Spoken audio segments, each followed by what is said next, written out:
देखिए, ये एक बड़ा संकेत इस बात का है कि दल बदलू लोगों को इस बार जनता जो है वो सबक सिखाने के लिए तैयार है। आप उत्तर प्रदेश का उदाहरण लेकर देखिए, वहां पर समाजवादी पार्टी को 1,24,000 वोट मिला और भारतीय जनता पार्टी एनडीए का गठबंधन जो था, जिसमें कि राजभर जी की पार्टी उनके सहयोग में थी, निषाद पार्टी उनके सहयोग में थी, अपना दल उनके सहयोग में थी, महान दल उनके सहयोग में थी, ये सारी पार्टियां मिलकर प्रचार कर रही थी। उत्तर प्रदेश के मंत्री गांव-गांव में लगे हुए थे प्रचार में। डबल इंजन की सरकार है मोदी और योगी की, बावजूद इसके 43,000 मतों से हारे हुए। ये बहुत बड़ा संकेत है लोकसभा चुनाव के लिए, और ये इस बात का भी संकेत है कि अडानी वाले हारेंगे और इंडिया वाले जीतेंगे। जो इंडिया के साथ खड़े हैं वो जीतेंगे, जो अडानी के साथ खड़े हैं वो हारेंगे। ये इस बात का भी संकेत है। एक दूसरा मुद्दा है, चंद्रबाबू नायडू की गिरफ्तारी हुई है करप्शन केस में, सुबह में गिरफ्तार किया गया।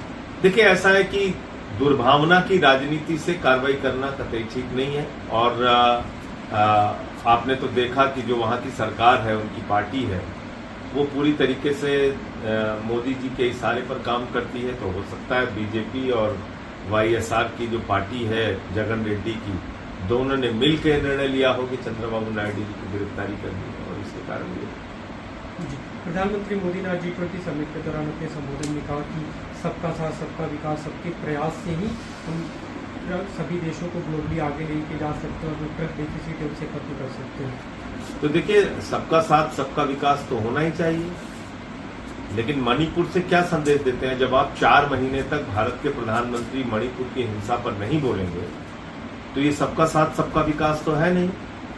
अगर नूह की मेवात की हिंसा पर देश के प्रधानमंत्री खामोश रहेंगे, तो ये सबका साथ सबका विकास तो है नहीं।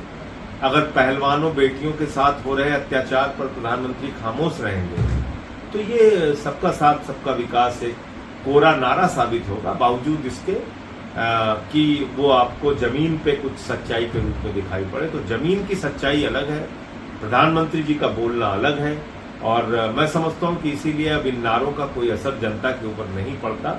जब प्रधानमंत्री भ्रष्टाचार के खिलाफ बोल के अजीत पवार को अपने साथ शामिल करते हैं, जब प्रधानमंत्री वंशवाद के खिलाफ बोलकर वंशवादी पार्टियों को अपने साथ मिलाकर चलते हैं, तो उनकी सच्चाई अब देश के सामने आ चुकी है। राष्ट्रपति डिनर होस्ट करने वाले हैं, G20 डिनर, इसमें सभी मुख्यमंत्रियों को, सभी बड़े नेताओं को बुलाया गया, लेकिन मल्लिकार्जुन खड़गे जो विपक्ष के नेता उन्हें आमंत्रित नहीं किया गया। कांग्रेस पार्टी से लेकर सवाल उठा रही है राहुल गांधी ने। देखिए, ये बहुत बड़ा अपमान है, मल्लिकार्जुन खड़गे जी का बहुत बड़ा अपमान है। वो कांग्रेस पार्टी के